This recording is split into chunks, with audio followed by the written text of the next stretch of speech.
Hello and happy Friday, and thanks for tuning in to RadioFreeRhinecliff.org. And this show in particular, correct me if I'm Norm, I'm your host, Norm, and I'm thrilled to be here tonight with Josh Aronson. Josh, thanks for coming. Thank you for having me. It's an honor. What a treat. It's been so much fun researching you and learning about your fabulous life and wonderful career. I'm just going to tell people quickly who you are. Producer, director, writer, and pianist. Josh Aronson began his career out of college as a still photographer for Time Life and began making films in 1979. He directed hundreds of commercials, 500 by one bio, I read, rock videos, television pilots, and for the past 20 years, he's specialized in documentaries. He directed the Oscar-nominated Sound and Fury, followed by films about transsexuals for Showtime called The Opposite Sex and Beautiful Daughters.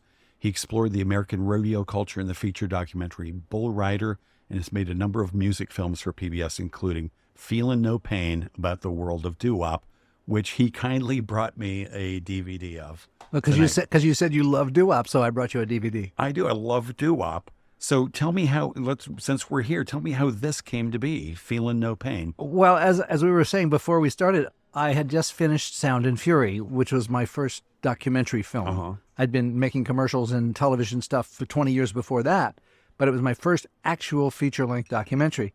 And it did well and kind of launched me in the documentary world. And because I didn't have an immediate idea, I jumped into a film about a close pal of mine because he talked to me about it, and it seemed like a fun idea.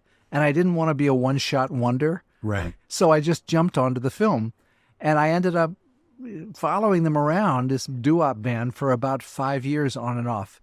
And it started because I just really wanted to have another film right away. Right. And he was a pal, and we had great fun. And I found the story, because good things happened, that had conflict amongst the members of the band.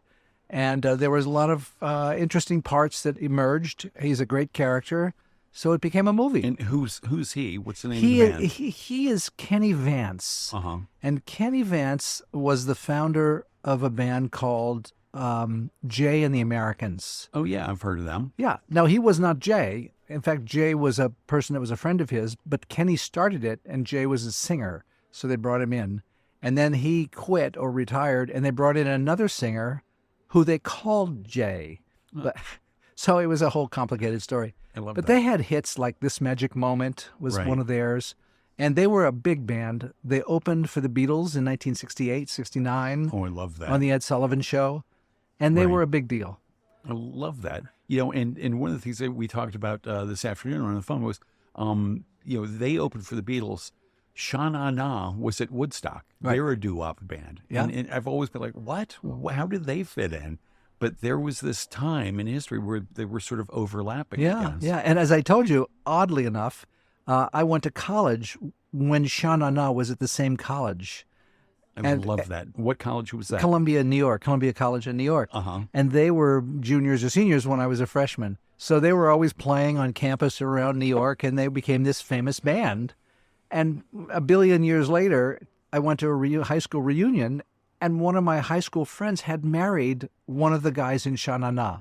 It was just unbelievable. A small music world. Small world. And did you study music at Columbia? I was a minor in music because I've been a pianist since childhood. So I minored in music and majored in psychology, actually, and literature. But I did not study film at all. Okay. I just came to film inadvertently. I was a still photographer and intended to be a still photographer. And along the way, the Columbia Filmmakers Club was making a film, and somehow I crossed paths with them and got involved with that film because it seemed more fun than still photographs, which is kind of lonely with a Nikon around your neck by yourself. Yeah. And it's fun to play with people, so I dove in. It was a group effort. They said, come here, we need somebody to hold this light. It's sort of, yeah. I ended up directing the film, though. Amazing. I know, that was Kismet. Yeah, so that was my first experience with film, and it took, and I never looked back to stills. My youthful ambition to be a still photographer for Time Life magazine went awry, as they say. But did you worked for Time Life at some point? I did. When I was in college in the glory years of occupied buildings. I was there in 69, 70 during the Vietnam era, when the Columbia buildings had been occupied by the SDS, and Mark Rudd was in my class, the head of the SDS at Columbia. And I had been a photographer since high school, junior high school in St. Louis, where I grew up. And I got to New York, and I took my book to Time Life, because that was always my dream. And they hired me as a correspondent. Portfolio of photos. Yeah.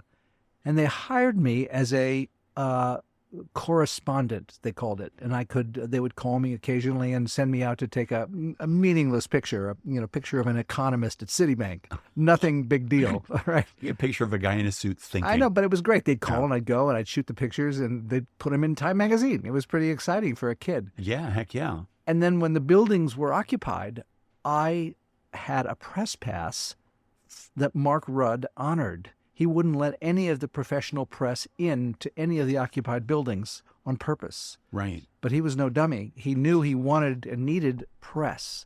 So I was the only media photographer in the occupied buildings, and I would take them down to Time Life. And they were not just in Time, they were in Life magazine. So that was sort of my launch into the big time, and it was sheer luck. Spectacular. What were you shooting, 35 millimeter? I was shooting 35 millimeter film. Color, camera, black and white? Black and white, all black and white, Tri-X, black and white. And so when you said take them down, you mean the unexposed reels of film you'd shot? Yeah. And they would, at the lab, they would instantly put them in, develop them, make contacts, and the photo editors would select things.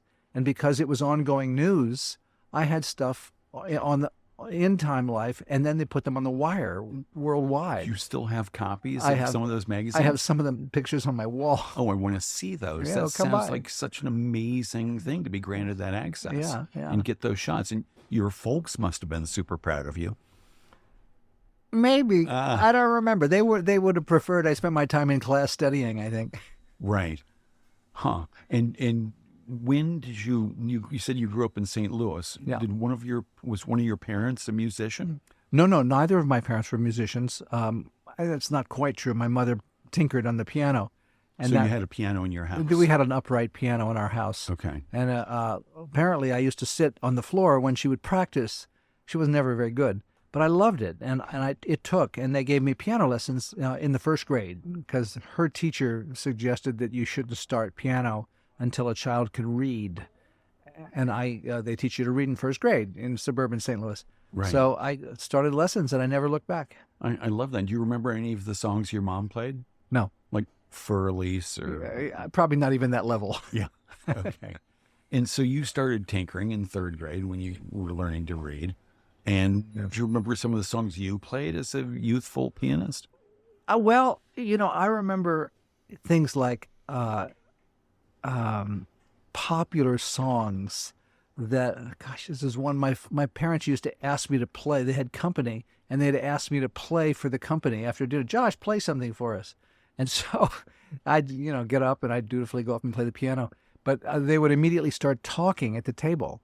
So it was my early lesson that it was really just showing Josh off as a kid who could do something, and then they were really interested in talking, not listening to me play. But that's when you put a tip jar on the table right in front of them. No, that's when I really realized that I must not be any good and didn't become a professional pianist, because that really hurt. But you must have become very good. I became a very good amateur. Go to college. Yeah. But, the bio says concert pianist. You've played in some cool places, I think in Santa Fe. No, Telluride. Okay. Yeah, but they're not professional venues. Okay. I played in chamber music festivals, the amateur nights. I played recitals, but not in professional paid gigs. I see. So concert pianist is really a misnomer. It's that actually came from someone who wrote about me. Oh yeah. And I just harvested the language. Exactly. Yeah. Yeah, I'm a very high level, I could say, amateur pianist. And the gap between amateur and professional is a vast gap. Right. Yeah. And do you play still? I play to this day. What do you like to play? Well, I play mostly chamber music, which I love. And I play a lot of Bach, which I love. And, I play whatever strikes me. I'm going to give a concert in the spring with a friend who's a pianist. We're going to do a 2-piano concert and some duets and some 2 pianos. I have 2 pianos nested in my living room, which is a real indulgence, but it's nice. Oh, that's nice. Yeah. It must be in a healthy sized living room. Yes. And two baby grand pianos? Or Two grand pianos. two grand Yeah. pianos? We have a living room that Maria, my wife, and I built. My wife was a concert violinist, and she was a real professional, so she was a concert violinist. Uh-huh. We built our house so that we could have concerts in the living room. We love that. So it's and big is enough. she listening now? I don't know. Well, hello, Maria. Hello, Maria. And were you ever a jazz fan? She's a jazz fan, Oh, so she 'cause- actually turned me on to jazz. Because it brings to mind, I think it was Keith Jarrett and Chick Corea did an album together, and they had two grand pianos sort of nestled into each That's other right, as the cover. Yeah, yeah. Well, keep me in mind if you ever need bodies at one of your house concerts. I will.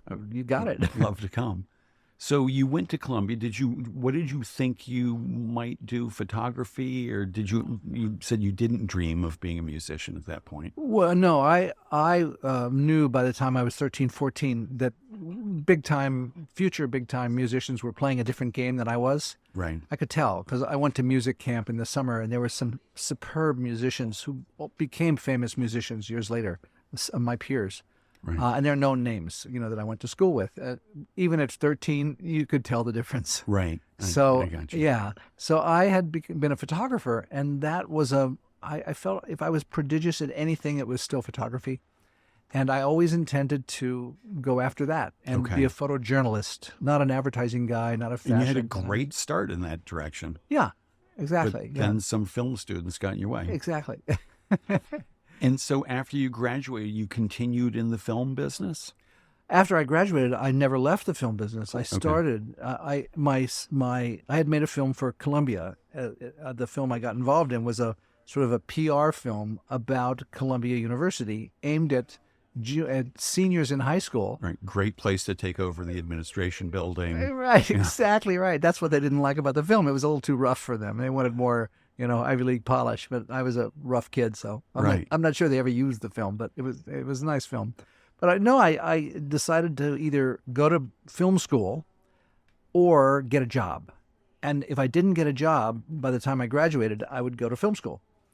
And but I got a job March of my senior year, and I remember I was shooting in Washington D.C. as a production assistant, as a beginner baby, for this company.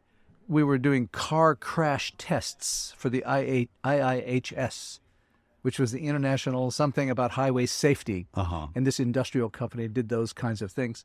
And I just was having a fabulous time. And it was going to overlap graduation. And so I told my mother I wouldn't be at graduation from Columbia College in New York. And she said, "That's not true. You were going to be here." So I went to the producer, the owner of the company. I said, I'm going to graduate. My mother really wants me there. And he put me on a train back to New York so I could graduate.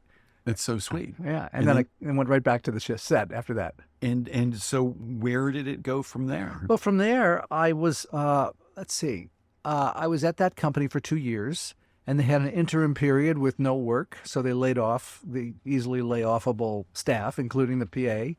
And so I went looking for another job, and I ended up very quickly finding a job at an advertising production company, commercial production company. And that sounded great, I guess. So I went there, even though what I really wanted to do was to direct movies, but you got to, do what you can do. And I went to this company, and it was really my film school because they had me do everything. It was non-union. So I did everything from get behind cameras and shoot little inserts. I did sound. I did assistant editing. I cut negative, physically cut negative. They taught us how to do the very basics of film production. Worked with old-fashioned moviolas, stand-up moviolas, as they called them. No one uses this anymore because it's all digital now. Yeah. And I was there for 2 years, and I left there and went to another company that made commercials, TV commercials. And that first company was an industrials company, not commercials. Then I went to a commercial company, and I was at first a salesman, then a producer, and ultimately took one of their directors and formed my own company in 1979 or something. And I had my production company ever since. Wow, 1979, New York City. Were you living in New York somewhere? Living in New York City. I had a loft on 20th Street that I still own to this day. Oh, wow. Yeah. 20th and West Side? Between Park and Broadway. Oh, wow. Yeah. Nice. And that was my production company, and it was my home, and it was funky and sexy and just great Right. to be there. And so I worked out of there for many, many years. And then we had other offices and directors. And for 15, 20 years, we made television commercials. That sounds spectacular. It was great, except it wasn't my heart. And I wasn't really happy. You know, I made a great living. I made money. I did all that. But I really wasn't happy. And did you have friends, or were you married at that point? No.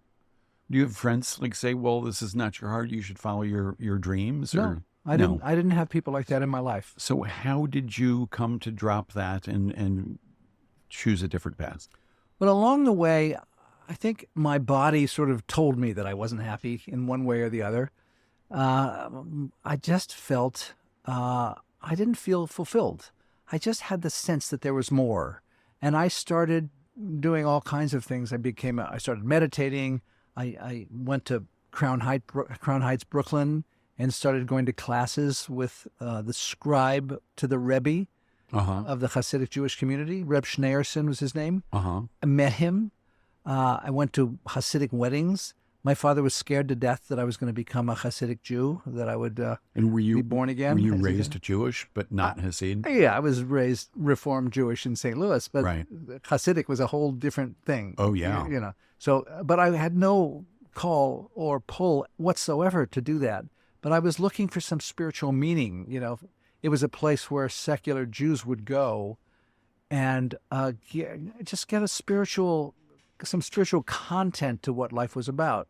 So living in New York City and, you know, advertising and cocaine back in those days and cigarettes and drinking and, you know, models and, you know. Sounds horrible. Yeah, it sounds horrible, right? But that's the life I was living. But, you know, after 15 years, Right. what I really always wanted to do was tell stories and make movies and have something to contribute to the world. Right. And It was wild for 15 years, but ultimately there was an ache. And I Right. didn't recognize that ache till years later. But it was that ache that took me to Brooklyn, that made me start to meditate, that made me learn more things about myself Right. and do different kinds of personal work. That led me back into efforts to start to tell stories. Amazing. And I was living in California at the time, doing commercials, but I started writing scripts and working with Wait, so writers. how'd you get from New York and Brooklyn and the Hasids to California? Well, I wasn't in Brooklyn. I was on 20th Street. Well, I went on the weekend. Or I went on Hasids in Crown Heights. I went on a Wednesday night to go there, but I lived in New York. Well, I spent so much time in California in the winter shooting commercials. Okay.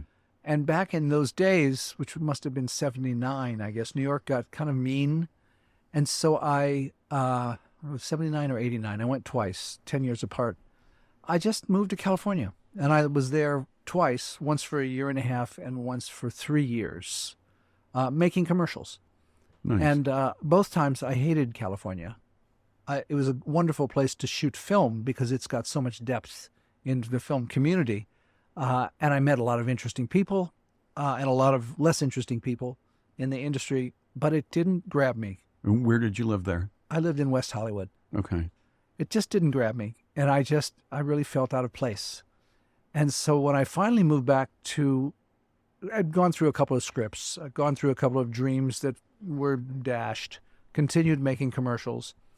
And Wait, what dreams were dashed? well, the dream of making a movie. Oh, okay. I had scripts. I had written scripts. I worked with people, and you know, and I met so many people. So you got on the close treadmill. a couple of times. I wouldn't say we got close. We got a script that printed out 100 pages. You got excited a couple I of got times. excited a couple of times. Gotcha. And we thought we had something great, but I didn't have. I think the people that make narrative films do it because they can't do anything else. They have a fire in the belly for it, and they're gifted at it. And I may have been gifted at it, but I did not have a fire in the belly for it. I really didn't. Okay. And you have to take a lot of abuse and be really, really patient to Yeah. make movies. It's hard to do. Same for documentaries, right? It's less so for documentaries because it's less expensive. So there's less financial pressure. Yeah. Or maybe I just found it was a home for me that was easier. It was a more comfortable place for me. And I think ultimately that's so.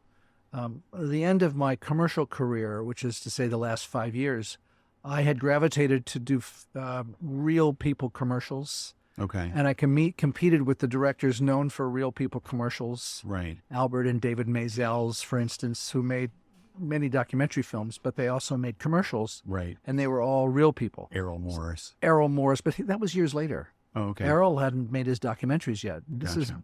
a long time ago. Okay. So Errol didn't start making commercials till he had made his films, I think, as far as I know. So I went to California hoping to make films. It was too hard for me. Out there when they say this is terrific, we'll call you back tomorrow, and they don't call you back tomorrow, I would be sort of blown asunder. In New York they don't do that. In New York they say this is shit, kid, or keep going, and we'll get back to you. When you got something. But in California, It's all hot air and it's ephemeral, and you can't generalize. But that was the experience I had as a young director. So you came back east. So I came back east. Some enthusiasms behind. And Well, actually, in California, I decided I think I should make a documentary because I can self-fund it. And was that as specific as the thought was, just a documentary? Yeah. A documentary is a story. It has a beginning, a middle, and an end. I had seen a lot of documentaries. It was doable. If I needed to, I could shoot it myself. I'm also a cameraman, although I prefer not shooting at this point because my bones are creaky. But so it was easier to imagine doing a documentary, and I was making pretty good money doing commercials still. So I made a commercial in Europe, and they overpaid me dramatically. And I took all the money and put it in a special bank account, and I called this my documentary account. And with that money, I was going to start a doc. And then I had to find a doc. I had to find a story. Wow. And so I never went to school for documentaries. And I ran into a story that just completely grabbed me by the heart. And that was Sound and Fury. Right. It was the story that became Sound and Fury. That's the one you got an Academy Award nomination That's for. right, yeah. Right. And a shit ton of other prizes and accolades. Yes. Right. Yeah. And literally that film just ran into me, and I saw it, completely saw the movie right in front of me, the whole thing. Okay. So what was the moment of impact when it ran into you? Yeah. And that's happened only a few times in my life. Uh-huh. Orchestra of Exiles, which we'll talk about if you want to, is Yeah, another I one. do. Sound and Fury is a film about the battle in the world of the deaf, DEAF, deaf ear, Right. deafness, about the battle in the world of the deaf over whether a profoundly deaf child should get a cochlear implant or not. And for those who don't know, a cochlear implant is a device that is implanted into the cochlea with an external radio transmitter that's really a microphone with a transmitter, and it transmits the sound that comes in through the scalp into the implanted device, which is aligned with the auditory nerve, and it sends a signal to the brain. Egads. And the brain has to learn how to interpret the signal. It's not an auditory signal. It's an electrical signal created by sound. So the brain has to learn to interpret it. It's not easy, but it can be done. And the earlier a child gets it, the easier it is for all kinds of neurological reasons. Well, I knew nothing about this, but I did know about profoundly deaf individuals because I happened to have made a one-woman show, directed a one-woman show with a deaf person out in California.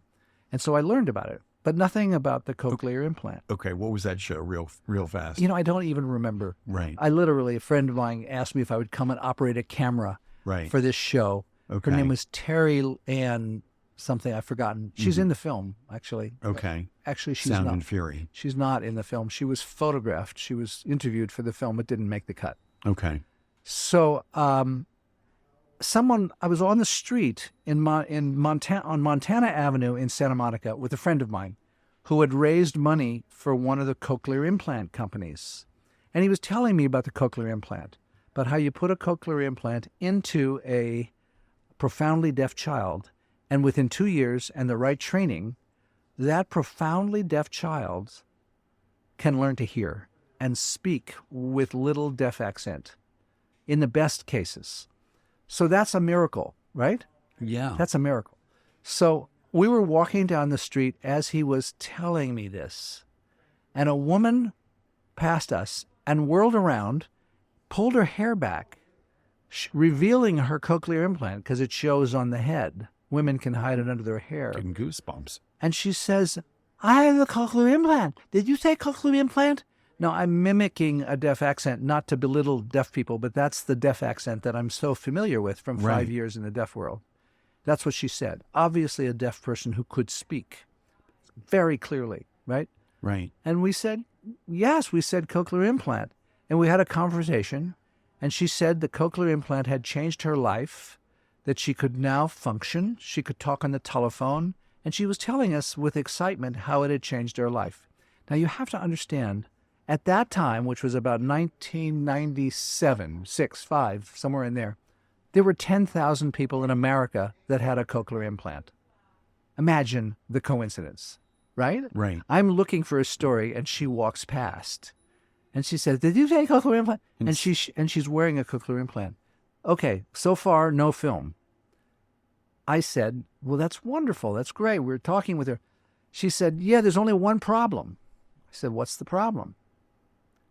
All my deaf friends shunned me. And therein is the film. Because the profoundly deaf culture, the signing deaf cultural community was wildly opposed to the cochlear implant because it changed their babies into hearing babies. And they said, you're taking our babies away from us. And there are 500,000 people in America who believe that.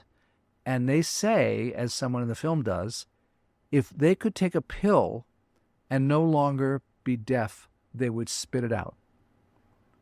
Wow. And I said, wow, that's a movie. So, And that's the movie I made. so all of a sudden the story had tension to it, and you were like, oh, that's it. Conflict. It was a huge story. Right. It was, and it turns out through my research that conflict between the oralists who learn to lip read and speak, their parents teach them to lip read and speak, and the signing deaf who go to residential schools and learn to sign almost immediately and can function and communicate in their little community. The conflict between those two worlds goes back hundreds of years, all the way to France and England. And it came over to America in the early 1900s. And Alexander Graham Bell was a proponent of the oral side because his mother was profoundly deaf and learned to lip read and speak brilliantly. Right. And so he was the proponent of the oral side. And then the deaf... What's the other side called? Signing deaf culture. Now it's called the deaf culture. Okay. And the difference between the deaf culture and the oral deaf is a capital D. When you refer to deaf culture with a capital D, that's the signing deaf. And small d is the oral deaf. That's the sort of the language they use. And they've been at war for a long time. So after that fabulous encounter on, what'd you say, Montana? On Montana Avenue. On Montana Avenue. You were like, wow, here it is, the conflict and the whole story. What's your next step? Oh boy. If we get into this, we're not going to talk about anything but Sound and Fury, by the way. But that's okay. My next step from there was research, which is what I always do when I go into a world that I know nothing about. Okay. And I spent about 6 months reading, finding people to ally with. And this is at the library, not on the internet at that point. Right. It's at the library, and it's at Gallaudet University, where the Deaf University is. Where is that? It's in Washington, D.C. Okay. It's the one deaf university in America. And it's at that time, it was 99.9% deaf culture. And they were wildly opposed to the cochlear implants. And I was essentially a hearing person coming into their world, and they would have nothing to do with me. Wow. Because they assumed, as a hearing person, I was on the other side. On the side of the cochlear and I would tell the implants. story as pro-implant. And I realized what I needed to do was make a film that was completely balanced, showing both sides, if I could. Right. And so that's what I set out to do. And so you must have gotten feedback from this film from each side after you made it. I'll say. Do you think you succeeded at showing both sides? I think that I did. And the oral side agrees. I was flamed by the deaf culture here and there because they felt that as a hearing filmmaker, I tilted towards the oral side. And, but I basically was acknowledged for making the first totally balanced film, giving the deaf culture full voice to why you could argue not to implant a deaf child. Right. Full voice, and I'm guessing full respect. Total respect. I mean, I came very close with I found the most propitious, I had the most luck you can possibly imagine. After filming for a year and a half, 5 different people who ranged from the most, say left wing or right wing, take your pick, Right. oral, who wanted the nomenclature was that the oralists, the most powerful oralists, wanted to cut the hands off of profoundly deaf children so they could not learn to sign. So they would have to be oral. I mean, metaphorically. And the other side, the very rabid, deaf cultures, wanted to. There were many stories of pregnant women who were of that cloth. If they amniocentesis was done on their baby and it was going to be hearing, they would abort because they didn't want a hearing baby, and they would try again to have a deaf child. Truly. So I filmed 5 people with that range from one side to the other. And at the end of that, I met a family, and the entire story was in one family. 2 brothers, one deaf, one hearing. The deaf one married to a deaf woman with 3 deaf children. The hearing brother married to a hearing woman with twins, one deaf, one hearing. And the hearing brother decides to implant his deaf child, and the deaf one has a beautiful, brilliant 5-year-old child who gets wind of the cochlear implant and announces that she wants a cochlear implant because she wants to be able to talk to her hearing grandmother, which sends the movie just into outer space. And we just followed them forever for a year and a half. And the entire movie was this family and the war that was caused when they decided not to implant their child. And so was there a whole bunch of film you'd shot up until this point that you didn't make it just out? I mean, you had the whole story right here in this family. We did a cut where we had woven all of the characters together with the story I just told. And of course, no conflict beats family conflict. Well, yeah, and it was woven together, and it was rich because the characters were great. Amazing. I sold the film to the Channel 4 in England from a film festival, I forgot the name, DocFest, I guess. And they came to see the cut when they were ready, and they loved the film. And they said, just one thing, for our cut out all the other characters. We just want the family. Nice. And they were right. We knew it. We knew it. They were right. So that was the film. Spectacular. So unbelievable. Where can I see this? Where is it? I think, where is it now? YouTube? I'm not sure where it is. Netflix I don't know if it's on Amazon. You could Google it and find it. Sound and Fury. Yeah, Okay, Sound good. and Fury. I'll I'd figure have that out. I've occasionally people. I still get calls and people. I send DVDs out, and I have none on my shelf now, or I would have brought one for you. Oh, right. But you can find it. Well, I'll track it down. Okay. And then you later did Sound and Fury 6 years later. Well, years later, the cochlear implant surgeon in the film, who became my friend, Dr. Simon Parisier was his name. Is his name? He's retired now. He called me and he said, "You have to do a follow-up," and I did. And he helped me raise the money for it, and we did a follow-up that's called Sound and Fury 6 years later. And you went back to this family. Well, I'd been in touch. I'd never left them. The film had tremendous coverage and media, and I went to Sundance with them, and I went to the Academy Awards with them. I mean, we had quite a ride with this film. And so I was very close to the family. And how did the family receive the film? You say some of the deaf culture was not happy. Well, they were very happy at first with the film. What blindsided them, because they're a nice family from Glen Cove, Long Island, what blindsided them is that the enormity of the impact it had on their family because of the film. The film went everywhere.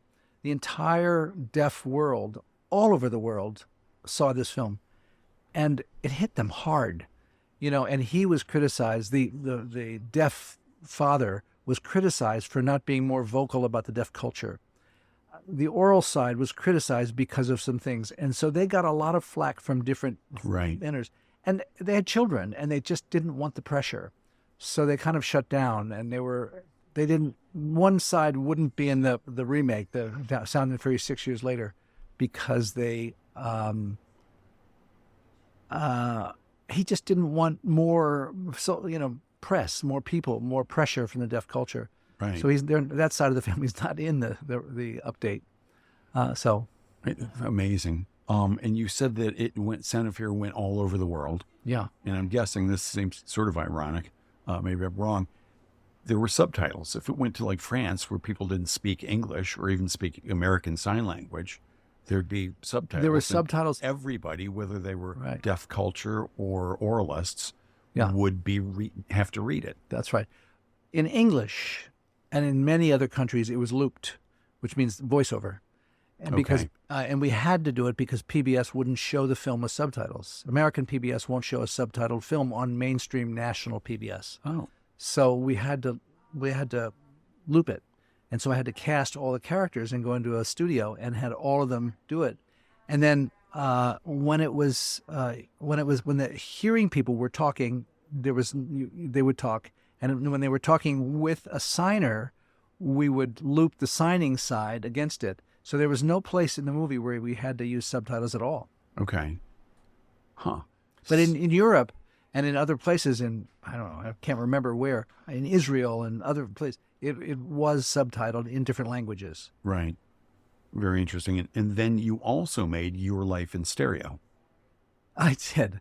But that's an industrial film. Oh, it is? Yeah, I made a number of films for the Cochlear Corporation, which is one of the manufacturers. And they were sort of, So after the two docs, After the business two said, docs. hey, we make those cochlear implants. Yeah. Well, I knew them, and they knew me. And, Right. And so I made a number of industrials with that. You Okay. got to pay the rent somehow. Yeah, that's nice. And so where did the funding for these, you said you started sort of a slush fund from your commercial work. Right. And used that presumably for the first one. Well, no, for 10% of the first one. I mean, I raised a certain amount of money, and it was gone, in a year. Yeah. And I partnered with a PBS producer who was a master fundraiser, and he essentially helped me raise the money. And we raised it all from foundations and donations, Right. which is mostly how I've raised money for all my films. For all of your films. Yeah. Okay, so you've made so many ridiculously interesting films. Which one comes to mind as the next one we should talk about? Orchestra of Exiles. Okay, good. Yeah. Let's hear it. Yeah, well, a friend of mine, pianist actually, came to me. Orchestra of Exiles. Yes, yeah, and that's on Amazon Prime. Okay. Oh, and by the way, the Sound and the Fury can be found on Amazon Prime and Apple TV. Oh, there you go. Yeah.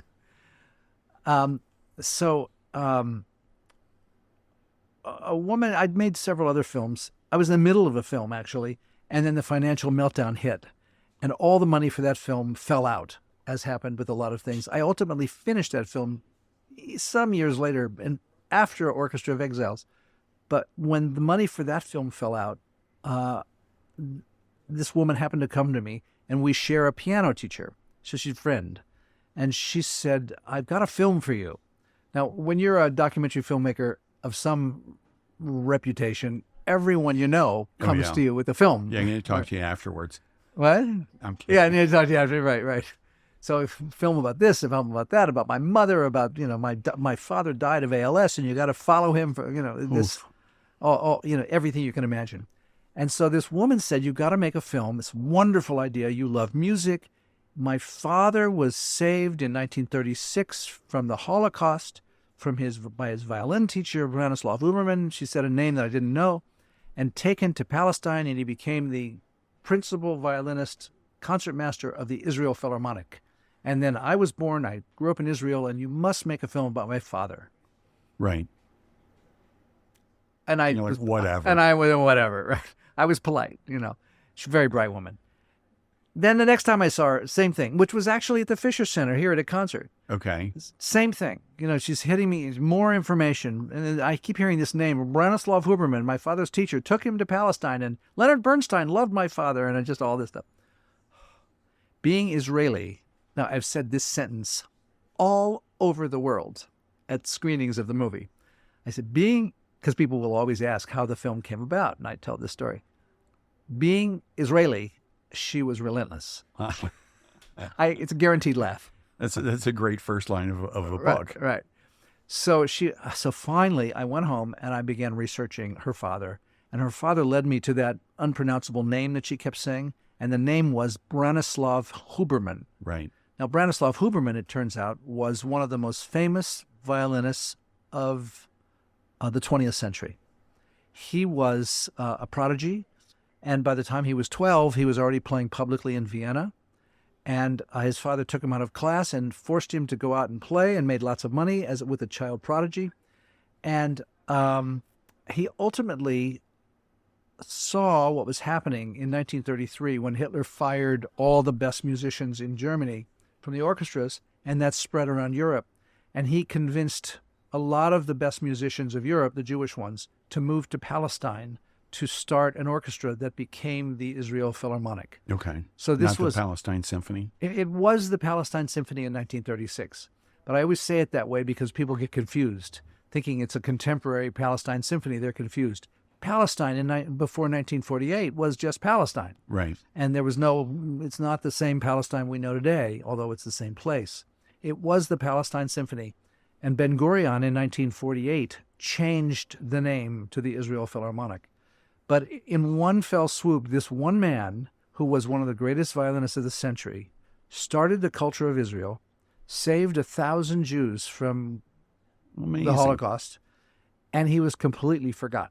He really was not remembered, and no one had ever told the story.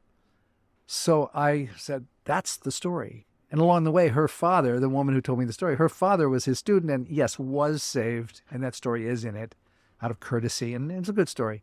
But that film just came from that conversation, and it was one of those stories that had never been told, and it was one of the great cultural stories of history.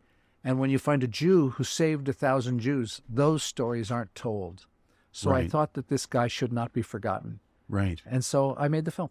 And so the woman who pitched it to you, she lives around here, I'm guessing, since you bumped into her. Yes, she does. She must be over the moon. She must be very pleased. She's beyond over the moon. Right. She tells the story because she's done many screenings with me. Leon Botstein is in the film. Yeah, I saw. She's done things. Oh, you saw the film. She's done, things with Leon and she would say, oh, this, that, she would tell these stories about how she told Josh the story.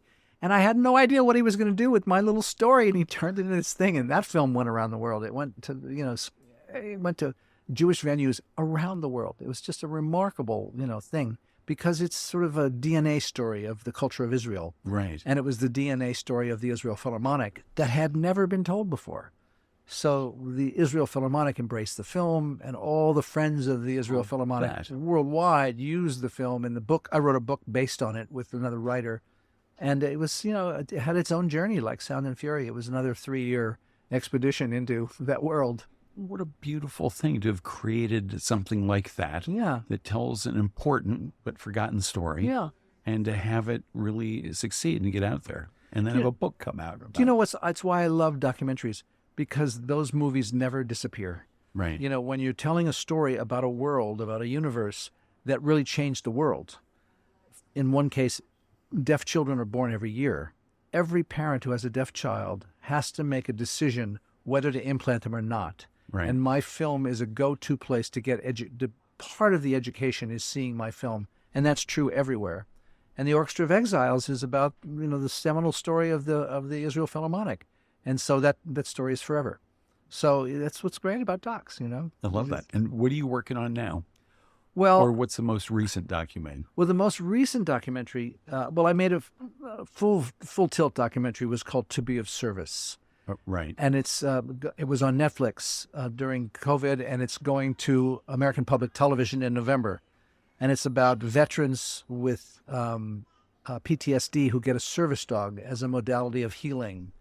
And it was a powerful, deep experience. It was really something. It's really about PTSD. And the dogs are part of it, and the dogs help them, and it's the feel-good part of it. But it's about the horrors of war. It's not an anti-war film. People always say, oh, this is an anti-war film. It's not. Because I believe that when there's a Hitler in the world, we better have an army. Right. So that's just a different philosophical take on it. But we have to do everything we possibly can to avoid conflict. And do you have any films where you've sort of put a gentle political message in them? Well, there is in that film, certainly. I mean, I certainly The think horrors that, of war. Well, the horrors of war, but more it's about the problems of the VA, because the VA is not taking care of vets. Right. And they really have fallen down on the job.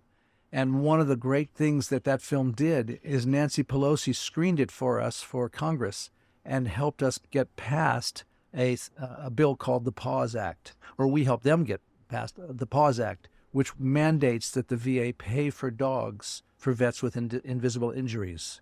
And so what the Pause Act does is it creates a pilot program that the VA is paying for now. It's a 5-year ongoing program.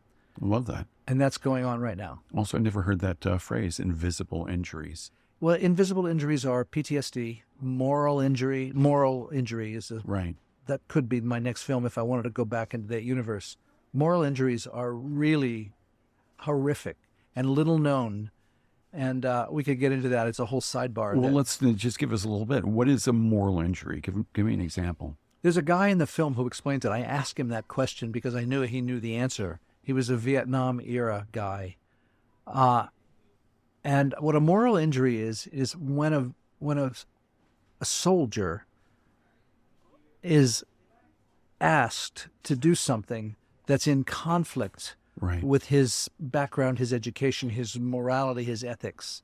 And because you're in war and you're 21 years old and they say you're driving that truck through town, you do not stop under any circumstances because of the IUDs and because you don't know what's on the side.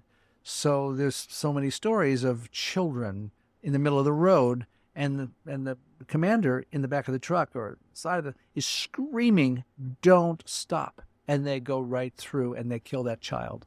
Happened over and over again. That's one small example of where an order forces you to do something that you could never possibly do. And because of what war is, your brain hides that.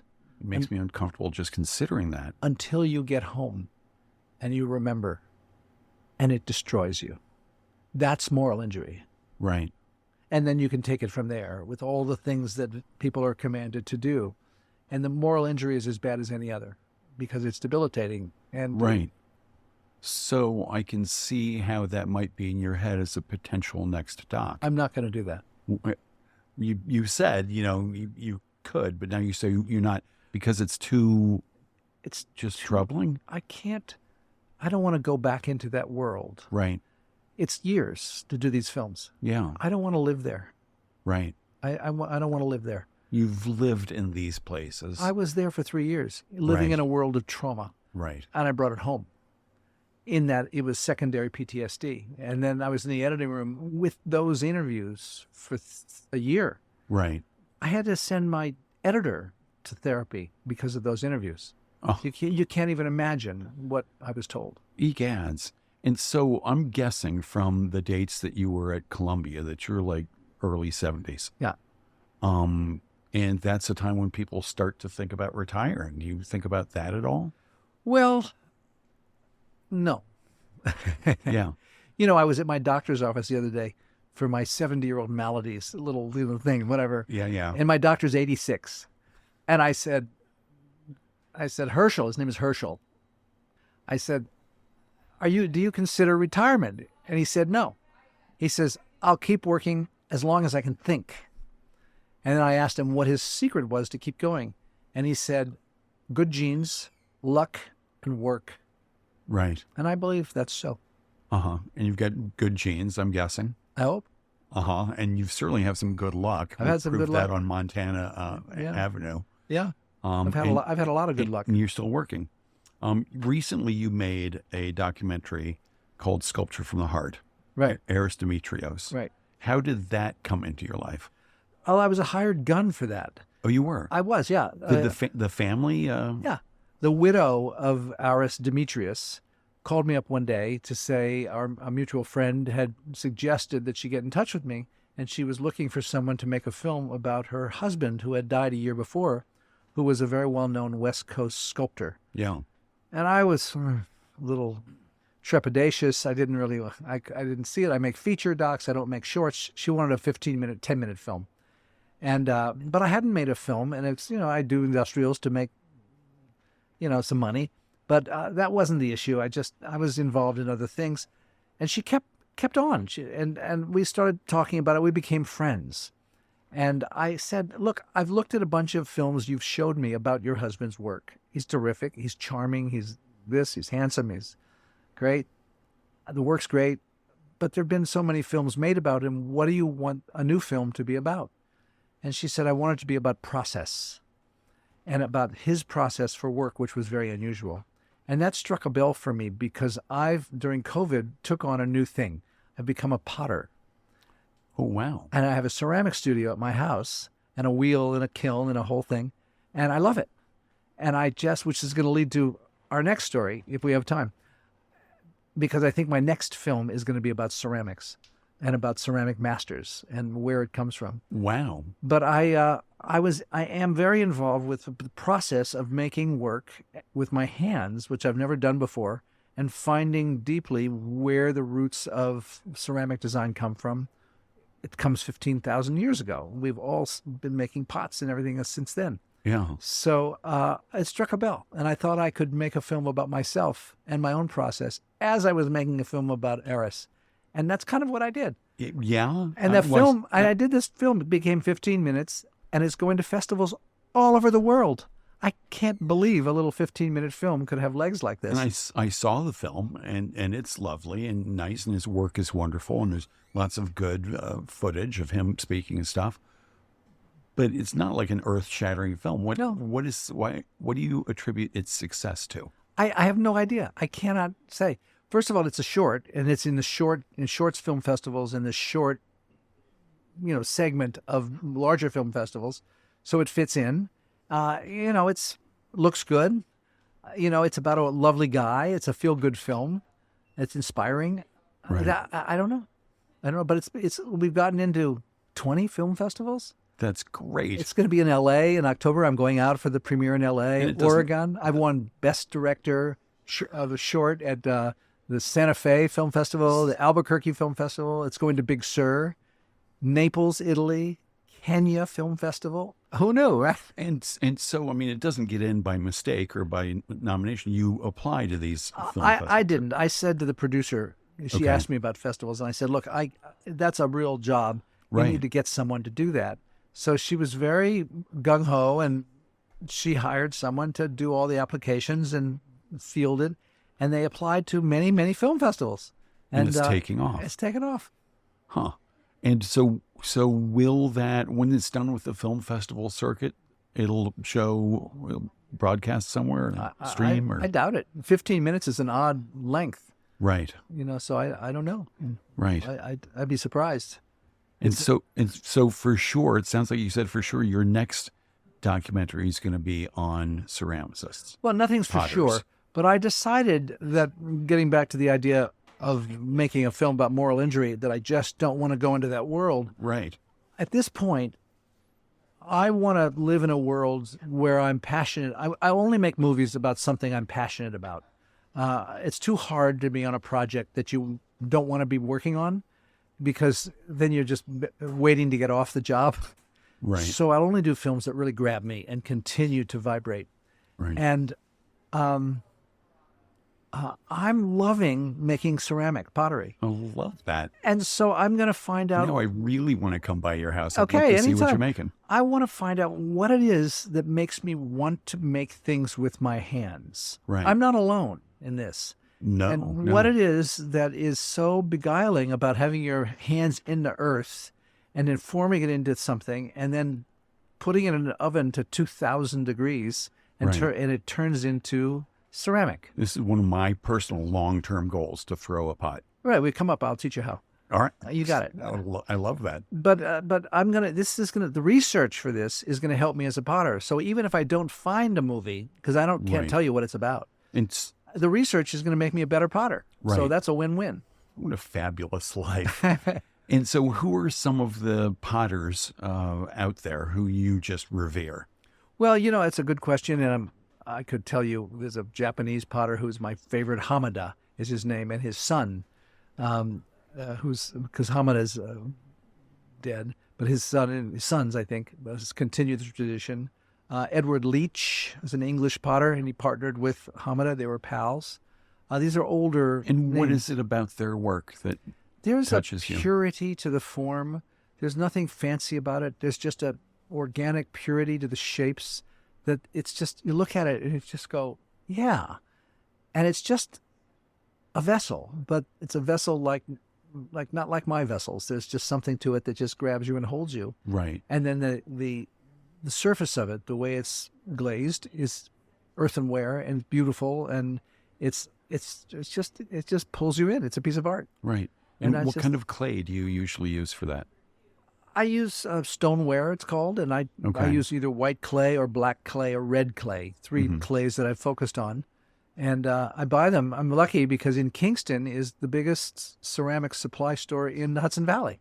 It's Nice. called Bailey's Ceramics. Uh-huh. And they have all the clay you want, all the glazes you want, all the stuff, tools. It's all right there. Well, I'm looking at your face, imagining you like a kid in the candy shop. It's amazing. Bailey's. It's totally amazing. And, once you have your wheel and you have your kiln, clay is pretty cheap, and the tools are $2 for different things. I have a million tools, and it's so fun. Right, right. Well, so you've done a lot of other things in your life, and we're running out of time, but I wanted to touch on Harmony Project Hudson, which sounds so amazing. Yeah. And did you lived in Hudson at some point? No, I never No. lived in Hudson. Okay. Harmony Project Hudson came from a film that I was working on that is now on pause, and may be forever on pause. Because of my love of music, I was working on something I called The Soul of Music. And I started filming. I had come under budget on a project, and I had some money in the bank, and I was using that money to go out and research, like I'm about to for ceramics, music, Right. and why I've played the piano since I'm 6 years old. I've never been paid, and yet I continue to do it. Right. Which leads you to wonder why for 50,000 years, 50,000 years, every single culture has had music. So I dove in and I tried to, look into it. Started filming great people, interviews. And then at one point I was in California and I filmed a program called Harmony Project. I'm holding up my finger. Can you hold that thought? We Okay. can talk more if you can stay, but we're running out of time for Okay. this hour, and I need to sign off. Tell everybody thanks for tuning in. And also, speaking of pottery, this weekend is Art Studio Views. It's an amazing local event. I don't know if you've ever been. Saturday and Sunday, the 2nd and 3rd, from 11 to 5 p.m. There's 30 local artists showing their pottery and Wow. their paintings and their sculpture. Where? Art Studio Views. I don't have the URL here, otherwise I'd read that. But you can just say, Google Art Studio Views. It's all in the area. Huh. It's like from Germantown down to Statsburg, and Oh. probably, I think it's all this side of the river. All right, well, if you're hearing this, you tuned in online. Thank you so much for tracking this down on radiofreerhinecliff.org. I'm here talking with Josh Aronson, and just before we had to abruptly end the hour live, we were talking about Harmony House in Hudson. You were telling Harmony Project Hudson. Harmony Project Hudson, right? And how you were telling us how that came to be. Well, I had made a film. I was working on a film that I said at the end of the previous hour. And in the project about music, I filmed something called Harmony Project, and it was in Los Angeles. And it's a program in 7 states that is an after-school music education program for kids and for at-risk kids. And how this program, unlike many others, although many I'm sure are good, but this program has proved extremely positive for improving outcomes of very, very poor children. And they did a longitudinal study to figure out why, because the graduation rates went from 50% dropout rate of kids in the inner city of Los Angeles, and the kids who did the Harmony Project in Los Angeles, same demographic, the dropout rate went to 3%. Stunning change. Amazing. And so a longitudinal study was done by a neurologist. And so I told this story to people at PBS as I was pitching my overall film about music. And that was one of the many stories that I had found. And they said, make a 10-minute version of that story for PBS Weekend News, because that's a great story. And it's longitudinal, and it's happened, just happened. So I did. They funded it, and I made a little film, and it was on PBS Weekend News. And what happened was 3 or 4 cities in America, people in the cities in America that had poor areas, heard the show, saw the show, and were so touched by the outcome that they got in touch with Harmony Project directly in Los Angeles to get their advice on starting a program. And it worked, and they did. So as a result of that show, hundreds, if not more, children started getting music education earlier than they otherwise might have. Right. And that changes their life. And go on. And so I thought I should have a bigger footprint in my life, so I'll do it here in the Hudson Valley, because there wasn't one here. And I did it in Hudson because there was need, and there was a polarized community there, a very poor section. And the school district embraced us. And we started with 27 kids 7 years ago. And now we serve over 300 kids. And our budget has gone from $25,000, $30,000 to over $200,000. So I'm a fundraising machine for this organization. Well, that's great. And it's kind of the job description of a documentary filmmaker, Totally. is to be a fundraising machine. That's right. What a fabulous thing. Now, I went to the website for Harmony Project Hudson, and it was very interesting. They talked to neurologists and psychologists and stuff. The pathways that are created in the actual neural pathways that are created in kids' brains when they're learning music, when they're exposed to music. Even. Right. Well, what happens is that they call it the neurological signature of poverty has children presenting as if they have ADD, as if they can't concentrate, they can't focus, because they've not been read to, and they haven't been read enough to, and they haven't been spoken to in complex sentences. And there's research that shows the poorest kids have heard 5 million less words by the time they're 5. Egads. It's called 30 million less words. It's the 30 million word gap, they call it, between poverty, extreme poverty, and middle-class kids. Right. And that 30 million words makes all the difference in terms of brain development. Right. So those kids, essentially thrown into the school system, can't function because they can't concentrate, they can't focus, they can't put things together, and they have real deficits that's called this signature of poverty. Right. When they have 2 years of music, because they did testing, they did longitudinal testing with a neurologist, 2 years of the Harmony Project, which is 3 days a week after school, and at least 20 minutes a day of practicing of practicing an instrument, playing with a group so you're forced to listen, and all kinds of markers for why it changes the brain. After 2 years, those pathways that have not been developed are rewired, and the kids are back to par. It's a miracle. So I said, I've got to do this. And so we now have 300 kids who are getting this early music, because music education in Hudson doesn't start till 5th grade. We start in pre-K. Wow. And those are the years, pre-K and kindergarten and 1st grade are the critical years for brain development. And so what instruments is a pre-K student actually able to make music on? We start with musicianship, which is they learn basics of music, which is rhythm and melody and so on, and they learn to read music on a staff. And they sort of just do drum beats. And by the end of musicianship, they all get a little $7 plastic flute. But even with the plastic flute, you can play in harmony, Right. just like doo-wop singers. Right. Sing in the bathrooms, bouncing off the wall. It's playing in harmony is so fun for these kids, and playing together. So they start with that, and then the first year out, they get miniature quarter-sized violins, violas, and cellos. Right. So we have our kids are all, it's just strings so far. And you talked about measurable intellectual improvements. But I'm just thinking, as you describe this, the joy it must bring to them and the emotional benefits they must feel. Well, that's the secret sauce.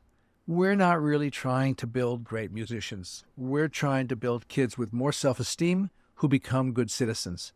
And that's what we're doing, because they get educated, they can be citizens, they have self-esteem. Their social behavior is much better after a year working together with other kids, because they have to play together and they have to relate. And it's just a win-win. It's terrific on all counts. And it's spectacular. Andrew and Wendy, a doc you made. In this film, this is the description. Guitarist Andrew Schulman fell into a coma during surgery. Nothing revived him until his wife, Wendy, had the insight to play him the Bach St. Matthew Passion. How did this story come into your life? And back to that music film, The Soul Okay. of Music, that I was talking about during the first hour. Yeah. Everyone I knew that I was looking for music stories. So if another filmmaker friend of mine said, you got to meet this guy, Andrew. He had this story that was a remarkable story. And I went to meet Andrew and his wife and interviewed them. And the story was amazing. And I filmed an interview with them that was so rich that I decided I'll make a short out of them. And I did. And it became a film about Andrew's journey. And what the story was Andrew, who's a classical guitarist, had some physical problems that were not nice. And it looked as if he had pancreatic cancer. Well, So they did a biopsy, which involves surgery. To do a biopsy on your pancreas, they have to knock you out in a surgical room. And the good news was he did not have pancreatic cancer. The bad news was he had a very bad reaction to anesthesia, and they had to put him into a coma, an induced coma. And a day later, they could not get him out of the coma. He was stuck in this coma, which happens rarely, but sometimes. And the doctors told his wife to talk to him because his brain was there, his brain was working. So she just was in the hospital talking to him nonstop. right, After 24 hours later, nothing except that she was hoarse. right. So she realized that what his connection to the universe is not her voice. It's music. Right. So she took his iPad and just put his headphones on and just pressed play on the last piece of music he was listening to. And it was the Bach St. Matthew's Passion, which was his favorite piece of sacred music. And his numbers changed. He normalized, and he woke up within 24 hours. Now, if I didn't have the surgeon and the head of the surgery department, the head of the intensive care unit, and the music therapist at, I think it was Beth Israel Hospital, say that it was the music that saved him, I wouldn't have had a story. But that's what they all said. Right. And had they seen that before? Yes. Right. Yeah, not regularly. There's no data. There's not enough to be conclusive, but they all concluded that that's what brought him back. No, but also you see videos. I've seen videos on social media of people whose parents have Alzheimer's and they're not so communicative, and they play the music of their youth, and all of a sudden they're singing along. They know all the words. Yes, that shows the power of music. That's a different thing. Okay. But that is a real thing. Yeah. But this was the music going into that part of his brain that was in a coma. There was a part of his brain that was still functional, that took in the music, sent out electricity throughout his brain, and woke him up. I mean, essentially, that's what happened. It's this whole different. Ridiculous. It's ridiculous. It's just ridiculous. Ridiculous. One of the things you said, one of the interviews I'd watched with you, you said once you've played music into someone else's soul, you can never go back. You remember that? I said that? Quoting you, yeah. Oh, wow. It was such an interesting thought. Right. And talking about this movie now, that sort of thought comes up. Yeah. Once you've played music into someone else's soul, you can never go back. I think I was quoting someone. Maybe. Oh, no, that was from a film. I didn't say that. A young, brilliant black cellist said that in my film Talent Has Hunger, Okay. which was a film I followed a master cello teacher at the New England Conservatory of Music. I followed him for 7 years, I think, over all the time that his kids were growing up. That was during the financial meltdown, and I kept on going back. And we'd run out of money for that film, so it lasted 7 years. Wow. And there was a prodigy black child that showed up at 10 years old or something, 8 years old, and he was remarkable prodigy. And as an adult, it turns out 7 years later, he went to Harvard. He was a freshman at Harvard doing a dual degree in physics and music at the New England Conservatory of Music. Wow. Not short on IQ. And in his interview, that's what he said. Okay. Yeah, I probably quoted him somewhere. Or I just got it wrong. I wrote it down. But that's a beautiful quote. Yeah. And that might be the quote we end this interview on. Okay. Once you've played music into someone else's soul, you can never go back. Oh, no, here's one more thing I wanted to ask. You talked about being in the 80s in New York City and going out to Crown Heights and connecting with the Hasidic culture there. Right. And it dawned on me that almost all religions really thrive on their storytelling. Mm-hmm. You know, and do you think, and I wanted to ask, do you think that on some level you were looking for stories that resonated with you? No. No. That's not why I was there. Okay. I was there to find myself. Okay. All right. Well, after we go off the air, we're going to argue that it's the same thing, looking for the stories that resonate. Okay. There to find yourself. After we go off the air, I'll tell you some other things I did to find myself. Well, we could no. Okay. All right. Well, then we'll end it here. Josh Aronson, thank you so much for coming in and for staying late and talking more. My goodness, I'm totally going to take you up on the offer to show me how to throw a pot. Listen to you playing piano. Do.